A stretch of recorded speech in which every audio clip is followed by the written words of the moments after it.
इस पृथ्वी पर 71% हो गया है। असल में पहाड़ जमीन में 29% हो गया है। 29% में भारत के पास 0.42% है और इस भारत के 2.42 जमीन के पास उत्तर प्रदेश के पास जो जमीन है वो 7.33% और भारत का पूरे विश्व में चौथा स्थान है क्षेत्रफल में। साथ में बुंदेलखंड में इसमें मोटे अनाज होते हैं, तिलहन होता है। दुधवा राष्ट्रीय उद्यान या उत्तर प्रदेश का एकमात्र राष्ट्रीय उद्यान। हस्तिनापुर वन जीव अभयारण्य या उत्तर प्रदेश का सबसे बड़ा वन जीव अभयारण्य है। लाख बहोसी पंछी अभयारण्य या उत्तर प्रदेश का सबसे बड़ा पंछी अभयारण्य। नवाबगंज पंछी अभयारण्य उन्नाव जिले। भारत का मैनचेस्टर तो अहमदाबाद। दक्षिण भारत का मैनचेस्टर जो है कोयम्बटूर। उत्तर भारत का मैनचेस्टर जो है कानपुर। फिरोजाबाद, सुहाग नगरी, कांच नगरी जो है भूकंप की तरह सिस्मोग्राफ से जो किसी मिट्टी को एक स्थान से दूसरे स्थान पे किसी कारण से चला जाना अपर्दन कहलाता है। आदित्य क्लास के यूपी टेट 360 डिग्री चैनल में आप सबका स्वागत है। यूपी टेट भूगोल का ये दूसरा वीडियो है जो 100% जो है सिलेबस आधारित पॉइंट टू पॉइंट तैयार किया गया है। जैसा कि आप जानते होंगे वीडियो 1 में हम लोग यहाँ तक क्लास ले लिए थे।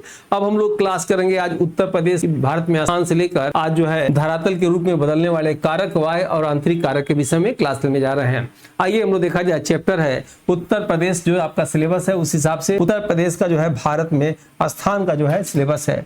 आइए देखते हैं इसको। सबसे पहले पॉइंट क्या है कि उत्तर प्रदेश भारत के उत्तर मध्य भाग में स्थित एक सीमांत राज्य है। उत्तर प्रदेश का कुल क्षेत्रफल 2,40,928 वर्ग किलोमीटर है जो भारत के कुल भौगोलिक क्षेत्रफल का 7.33% है। फिर से समझ लीजिए, पूरे विश्व के पास अगर यहाँ एक चित्र बनाए, अगर इस पृथ्वी को हम चित्र बनाते हैं, इस पृथ्वी पे आप जानते होंगे जल कितना हो गया है, 71% हो गया है। स्थल में पहाड़ जमीन मैदान पठार सब कितना हो गया, 29% हो गया है। इस विश्व के 29% में भारत के पास जो जमीन है वो तो 10.42% है, कल की क्लास में बताए थे। और इस भारत के 2.42 जमीन के पास उत्तर प्रदेश के पास जो जमीन है वो 7.33% है। ये आंकड़ा याद रखिएगा, एग्जाम में पूछा जाता है। और भारत का पूरे विश्व में चौथा स्थान है जनसंख्या में, क्षेत्रफल में 7वां स्थान है, जनसंख्या में पहला स्थान हो चुका है। क्षेत्रफल की दृष्टि से उत्तर प्रदेश का भारत में चौथा स्थान है। क्रमशः राजस्थान, मध्य प्रदेश, महाराष्ट्र के बाद जो है उत्तर प्रदेश का आता है। उत्तर प्रदेश का क्षेत्रफल में 5वां स्थान था, लेकिन 2 जून 2014 को जब आंध्र प्रदेश से तेलंगाना अलग किया गया तब जो है 5वां से उत्तर प्रदेश का चौथा स्थान हो गया। ठीक है, नेक्स्ट आइए। जनसंख्या की दृष्टि से उत्तर प्रदेश का भारत के सभी राज्यों केंद्र शासित राज्यों में प्रथम स्थान है। नेक्स्ट है उत्तर प्रदेश का अक्षांशीय विस्तार 23.52 और उत्तरी अक्षांश जो है 30 डिग्री लगभग उत्तरी अक्षांश पर तक पाया जाता है। उत्तर प्रदेश का देशांतरी विस्तार 77 डिग्री पूर्वी देशांतर से 84 डिग्री पूर्वी देशांतर तक विस्तृत है। नेक्स्ट देखा जाए उत्तर प्रदेश की पूर्व से पश्चिम तक कुल चौड़ाई 650 किलोमीटर, उत्तर से दक्षिण तक कुल लंबाई 240 किलोमीटर है। उत्तर प्रदेश की सीमाएं 9 राज्यों केंद्र शासित प्रदेश, 8 राज्य और 1 केंद्र शासित प्रदेश दिल्ली को जो है स्पर्श करती हैं। उत्तर प्रदेश उत्तर दिशा में नेपाल देश के साथ अपनी अंतर्राष्ट्रीय सीमा जो है साझा करता है। नेक्स्ट आप देखेंगे इसमें से उत्तर प्रदेश का याद रखिएगा ऊर्जा नगरी। उत्तर प्रदेश का ऊर्जा नगरी किसे कहते हैं, सोनभद्र को कहते हैं। उत्तर प्रदेश का सोनभद्र जिला भारत का एकमात्र ऐसा जिला है जो 4 राज्यों को बिहार, झारखंड, छत्तीसगढ़ और मध्य प्रदेश की सीमाओं को छूता है। उत्तर प्रदेश का सबसे पूर्वी जिला बलिया है और उत्तर प्रदेश का सबसे पश्चिमी जिला शामली जिला है। उत्तर प्रदेश का सबसे उत्तरी जिला सहारनपुर, उत्तर प्रदेश का सबसे दक्षिणी जिला जो है सोनभद्र है। दिल्ली को स्पर्श करने वाले उत्तर प्रदेश के 2 जिले गाजियाबाद और जो है गौतम बुद्ध नगर जो नोएडा में है। आइए देखा जाए दूसरा चैप्टर राजनीतिक और प्रशासनिक विभाग में। उत्तर प्रदेश की प्रशासनिक व राजनीतिक राजधानी लखनऊ है तथा न्यायिक राजधानी उच्च न्यायालय प्रयागराज में है। उत्तर प्रदेश में प्रशासनिक सुगमता के लिए वर्तमान में कुल 75 जिले तथा 18 जो है मंडल हैं। क्षेत्रफल की दृष्टि से उत्तर प्रदेश का सबसे बड़ा जिला लखीमपुर खीरी है। क्षेत्रफल की दृष्टि से उत्तर प्रदेश का सबसे छोटा जिला हापुड़ है। उत्तर प्रदेश का विधानमंडल द्विसदनी है, जिसमें विधानसभा और विधान परिषद दोनों अस्तित्व में हैं। उत्तर प्रदेश में लोकसभा की 80 सीटें तथा राज्यसभा की 31 सीटें हैं, जो पूरे देश में किसी भी राज्य में सर्वाधिक हैं। उत्तर प्रदेश विधानसभा में कुल 403 निर्वाचित सीटें और विधान परिषद में जो है 100 सीटें हैं। आइए देखा जाए उत्तर प्रदेश का राजकीय प्रतीक। उत्तर प्रदेश का राजकीय पशु क्या है? बारहसिंगा है। उत्तर प्रदेश का राजकीय पंछी सारस या क्रोच है। उत्तर प्रदेश का राजकीय वृक्ष अशोक है। उत्तर प्रदेश का राजकीय पुष्प जो है पलाश या टेसू है। उत्तर प्रदेश का राजकीय जलीय जीव है चितला मछली है। और उत्तर प्रदेश की जलवायु के विषय में चर्चा किया जाए, क्योंकि सारे पॉइंट टू पॉइंट है, इसमें कुछ समझना नहीं है, सीधे सीधे आपको रटना है या याद करना है। आप देखेंगे ध्यान से तो एग्जाम में अगर इसमें से कुछ भी आएगा तो गलत आपसे नहीं होगा। देखा जाए उत्तर प्रदेश की जलवायु मुख्य रूप से उष्णकटिबंधीय मानसूनी प्रकार की है। सामान्य रूप से उत्तर प्रदेश में 3 ऋतुएं पाई जाती हैं। ग्रीष्म ऋतु मार्च जून में, वर्षा ऋतु जून सितंबर में और शीत ऋतु जो है अक्टूबर फरवरी में। उत्तर प्रदेश में होने वाली अधिकांश वर्षा दक्षिण पश्चिम मानसून बंगाल की खाड़ी की शाखा से प्राप्त होती है। उत्तर प्रदेश में सबसे अधिक वर्षा वाला जिला गोरखपुर, और जहां औसतन जो है 184 सेंटीमीटर वर्षा होता है। उत्तर प्रदेश में सबसे कम वर्षा वाला जिला मथुरा, जहां औसतन जो है 54.4 सेंटीमीटर वर्षा होता है। उत्तर प्रदेश में पूर्व से पश्चिम की ओर, उत्तर से दक्षिण की ओर जाने पर वर्षा की मात्रा क्रमशः क्या होता है? घट जाती है। उत्तर प्रदेश को कुल 9 कृषि जलवायु क्षेत्रों में विभाजित किया गया है, जो परीक्षा में सर्वाधिक पूछा जाता है, याद रखिएगा। यानी पूरे भारत को जो है देखा जाए तो 15 जलवायु क्षेत्रों में बांटा गया है और 15 में उत्तर प्रदेश को 9 क्षेत्रों में बांटा गया है।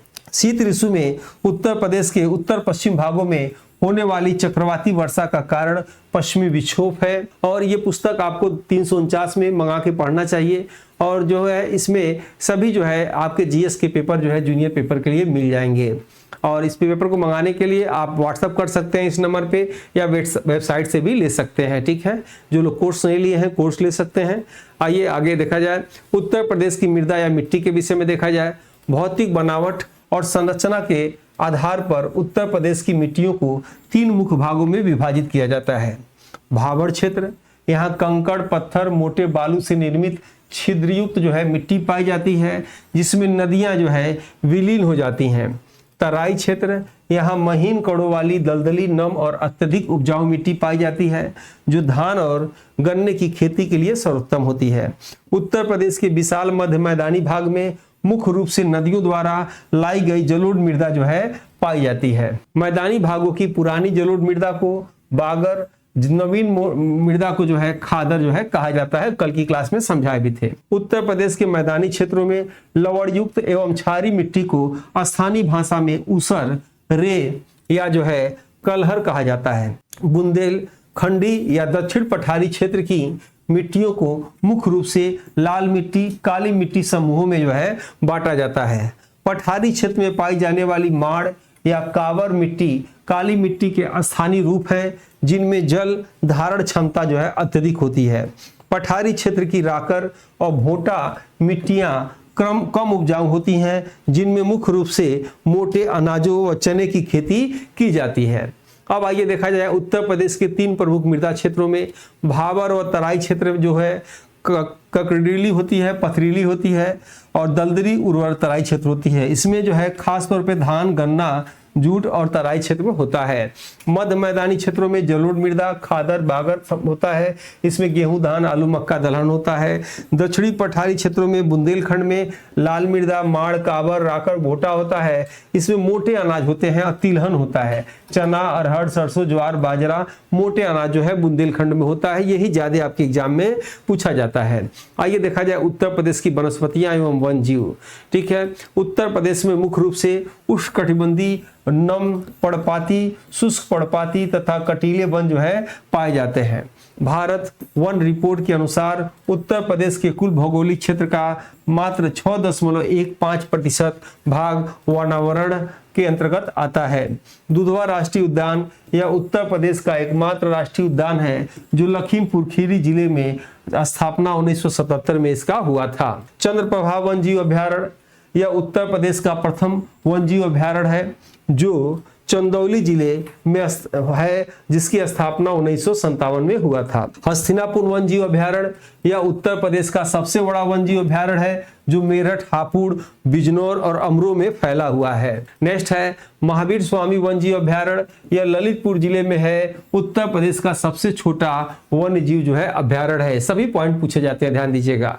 नवाबगढ़ पंछी अभयारण्य उन्नाव में है। यह राज्य का प्रथम पंछी अभयारण्य है जिसका वर्तमान नाम शहीद चंद्रशेखर आजाद पंछी अभयारण्य है। लाख बहोसी पंछी अभयारण्य यह उत्तर प्रदेश का सबसे बड़ा पंछी अभयारण्य है। पटना पंछी अभयारण्य यह उत्तर प्रदेश का सबसे छोटा पंछी अभयारण्य है। उत्तर प्रदेश में कुल 4 टाइगर रिजर्व हैं। दुधवा, पीलीभीत, अमनगढ़, नवनिर्मित रानीपुर टाइगर रिजर्व है। उसके बाद उत्तर प्रदेश के अलीगढ़ का गभाना क्षेत्र और इलाहाबाद का मेजा क्षेत्र काले हिरण के संरक्षण के लिए प्रसिद्ध है। आइए देखा जाए उत्तर प्रदेश के प्रमुख पंछी अभयारण्य।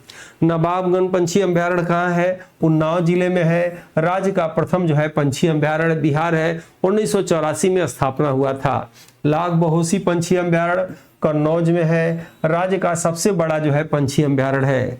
समसपुर पंछी विहार रायबरेली में है, प्रवासी पंछियों के लिए प्रसिद्ध है। ओखला पंछी विहार गाजियाबाद गौतम बुद्ध नगर में है। दिल्ली एनसीआर क्षेत्र का प्रमुख आर्द्रभूमि स्थल है।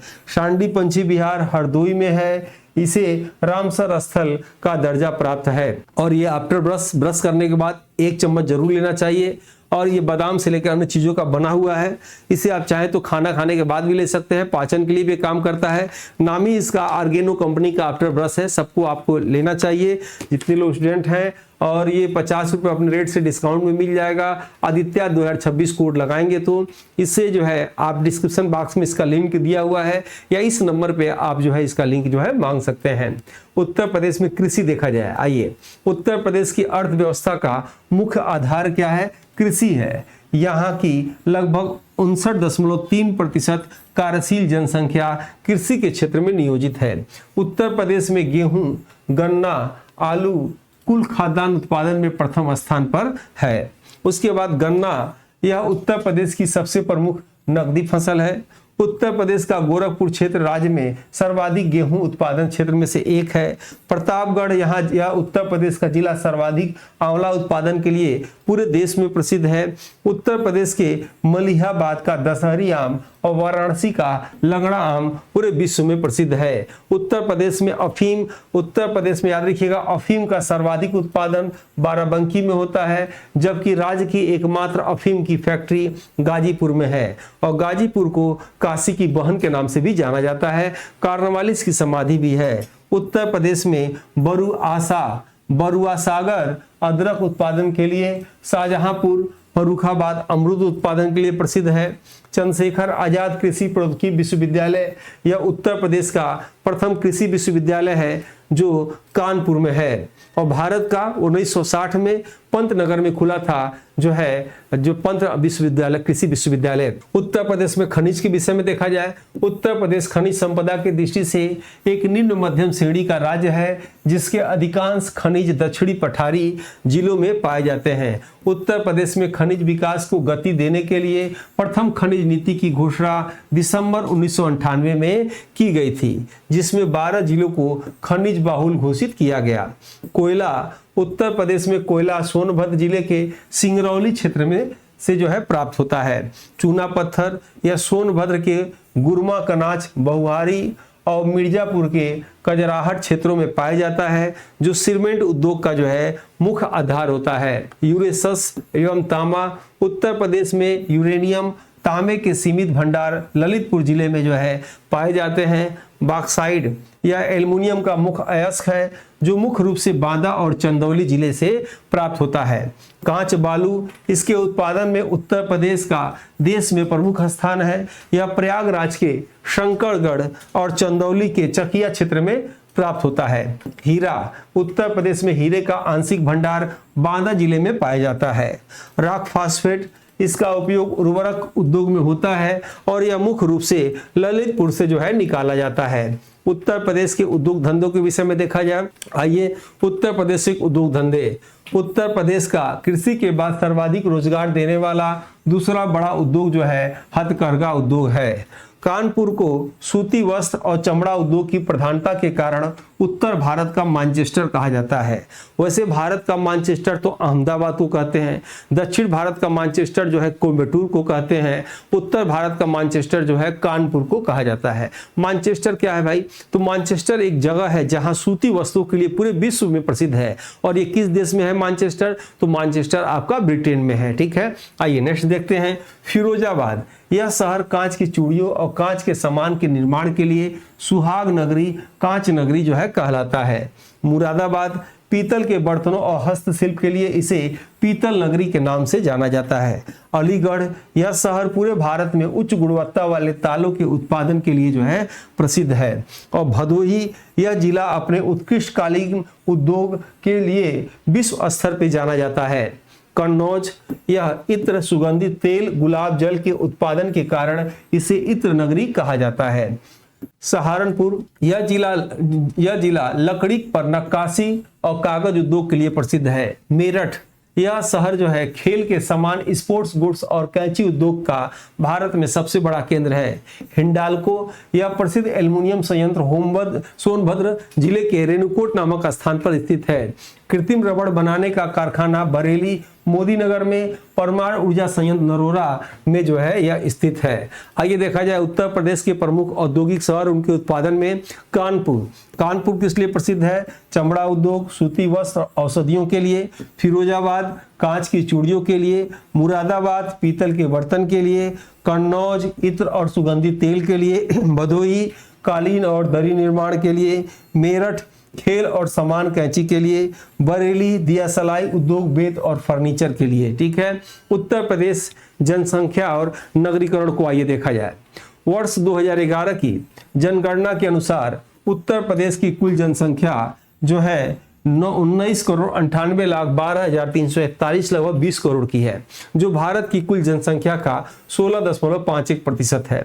यदि उत्तर प्रदेश को एक स्वतंत्र देश माना जाए तो यह चीन, भारत, अमेरिका और इंडोनेशिया के बाद विश्व का 5वां सबसे बड़ा जनसंख्या वाला देश है। सर्वाधिक जनसंख्या वाला जिला उत्तर प्रदेश में, सर्वाधिक आबादी वाला जिला प्रयागराज है। नेक्स्ट है न्यूनतम जनसंख्या वाला जिला उत्तर प्रदेश में, सबसे कम आबादी वाला जिला महोबा है। जनसंख्या घनत्व, उत्तर प्रदेश का जनघनत्व 829 व्यक्ति प्रति वर्ग किमी और भारत का जो है आप जानते होंगे जनघनत्व 382 है। मतलब 1 वर्ग किलोमीटर पर, 1 वर्ग लंबा, 1 वर्ग किलोमीटर चौड़ा, 1 वर्ग किलोमीटर पर जितने लोग निवास करते हैं वो जनघनत्व कहलाता है। ऐसे समझ लीजिए, 1 किलोमीटर लंबा, 1 किलोमीटर चौड़ा। सर्वाधिक जनघनत्व वाला जिला जो है आपका गाजियाबाद और न्यूनतम जनघनत्व वाला जिला जो है ललितपुर में है। साक्षरता देखा जाए, साक्षरता दर उत्तर प्रदेश की कुल साक्षरता दर 67.72% है। पुरुष साक्षरता 77.3%, महिला साक्षरता 57.2% है। सर्वाधिक साक्षरता वाला जिला, सबसे अधिक साक्षरता वाला जिला गौतम बुद्ध नगर, नोएडा तथा न्यूनतम साक्षरता वाला जिला श्रावस्ती है।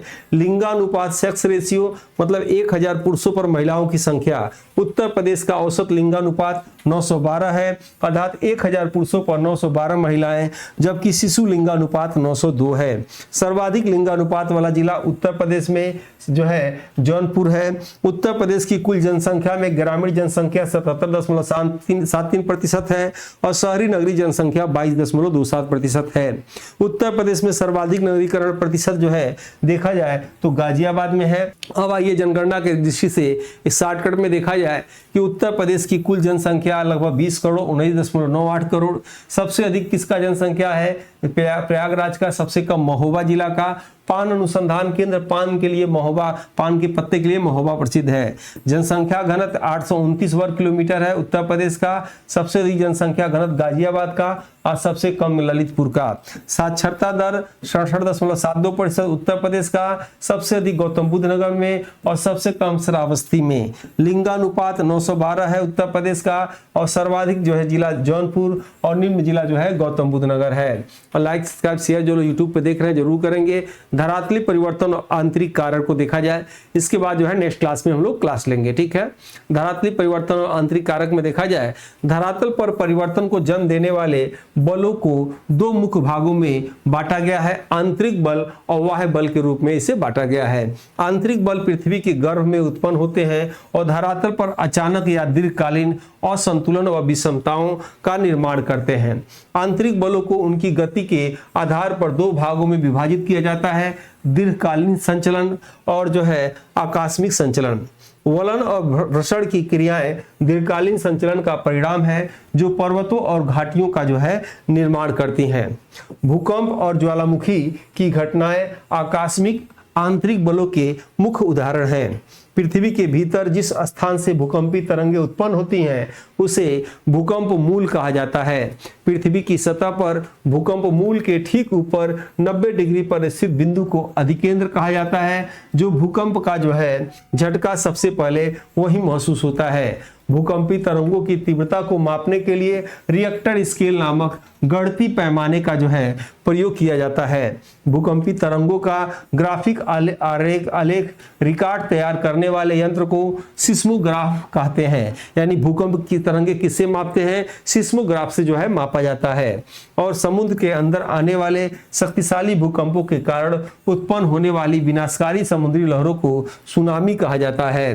पृथ्वी के भीतर के पिघले हुए चट्टानी पदार्थ को मैग्मा कहते हैं, और जब यह धरातल पर प्रकट होता है तो उसे लावा कहते हैं। ज्वालामुखी के कीप के आकार के मुख को क्रेटर कहते हैं, जैसे ऊपर जो होता है कूप के आकार का।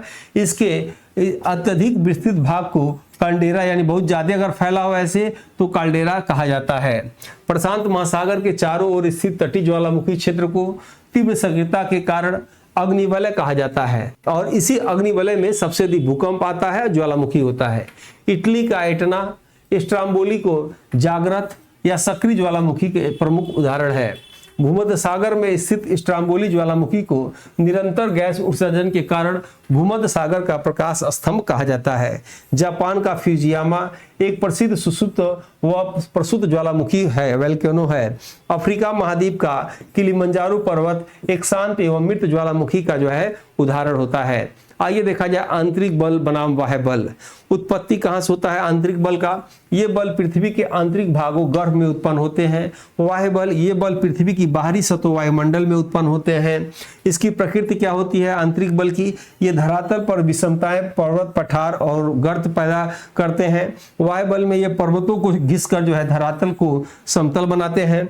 आंतरिक बल में ये भूकंप, ज्वालामुखी संचलन वलन करते हैं, और बाह्य बल में जो है अपक्षय, अपरदन, नदी, पवन और जो है हिमनद का कार्य करते हैं। ठीक है, आइए नेक्स्ट इसमें से देखा जाए। अब आपका 2-3 पेज और है, आइए इसको देख लिया जाए। हाँ, अब हम लोग पढ़ेंगे बाह्य बल। बाह्य बल पृथ्वी की सतह पर कार्य करते हैं और ऊंचे स्थलों को खिसकर समतल करने का प्रयास करते हैं, जिसे जो है समतल स्थापन कहते हैं। चट्टानों का तापमान, वर्षा और पाले के कारण अपने ही स्थान पे कमजोर होकर टूटना फूटना अपक्षय कहलाता है। ठीक है, अपक्षय एक स्थैतिक प्रक्रिया है, क्योंकि इसमें टूटे हुए मलबे का परिवहन, स्थान परिवर्तन नहीं होता है।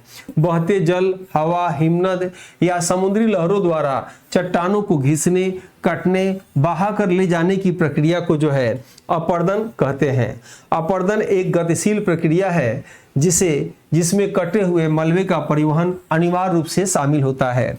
चट्टानों के टूटने, अपक्षय, परिवहन, अपरदन व नए स्थान पे जमाव की संपूर्ण संयुक्त प्रक्रिया को जो है अनाच्छादन कहा जाता है। कटे हुए मलबे या अवसादों को किसी निचले स्थान पे जमा करने की क्रिया को निक्षेपण कहा जाता है। अब आइए देखा जाए अपक्षय बना अपरदन। अपरदन आप समझ रहे होंगे, किसी मिट्टी को एक स्थान से दूसरे स्थान पे किसी कारण से चला जाना अपरदन कहलाता है।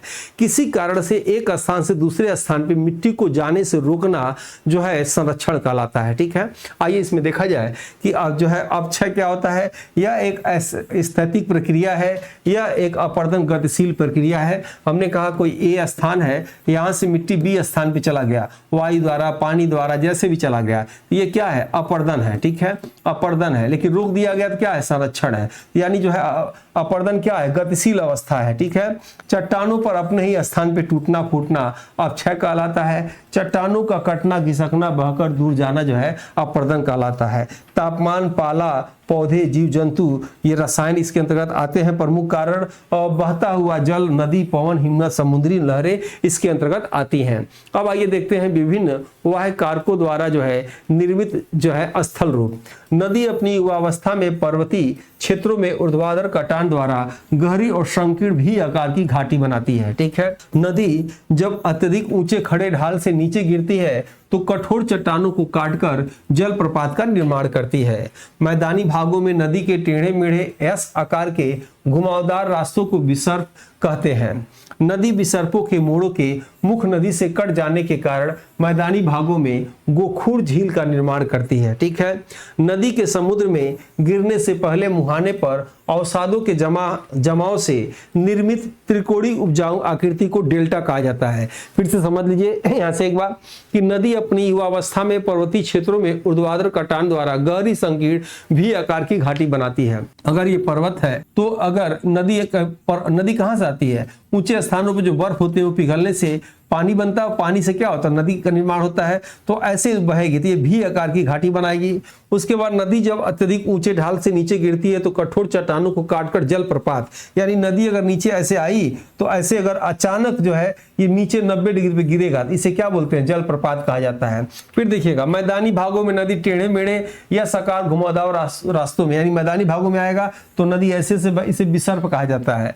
नदी विसर्पों के मोड़ों के मुख्य नदी को कट जाने के मैदानी भाग में जैसे गोखूर झील, यहाँ पे क्या होगा, झील बन जाएगा, यानी ऐसे पानी आके इसी में इकट्ठा हो जा रहा है। ठीक है, नेक्स्ट देखेंगे नदी के समुद्र में गिरने से पहले मुहाने पर अवसादों के जमाव से निर्मित त्रिकोणीय उपजाऊ आकृति डेल्टा कहा जाता है। यानी कहीं अगर ये मान लीजिए पानी जा रहा है, ये नदी जा रहा है तो कहीं ऐसे चला गया, कहीं ऐसे चला गया, कहीं ऐसे चला गया और इसका धार कम हो जाता है, इसे डेल्टा कहा जाता है। ठीक है, स्थलीय मरुस्थलीय भागों में हवा द्वारा नीचे से अधिक अपरदन होने के कारण छतरी के आकार के निर्मित शैल को छत्रक शैल कहा जाता है। ठीक है, आइए नेक्स्ट इसमें से देखा जाए। पवन द्वारा बालू के कणों को उड़ाकर दूर ले जाने और जमा करने से अर्धचंद्राकार आकृतियां बनती हैं, जिन्हें बालू का स्तूप जो है या बरखान कहा जाता है। बरखान ये पूछता है।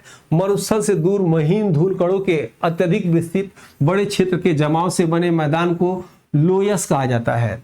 हिमनद द्वारा पर्वतीय घाटियों में क्षैतिज और ऊर्ध्वाधर अपरदन से यू आकार की घाटी का निर्माण होता है।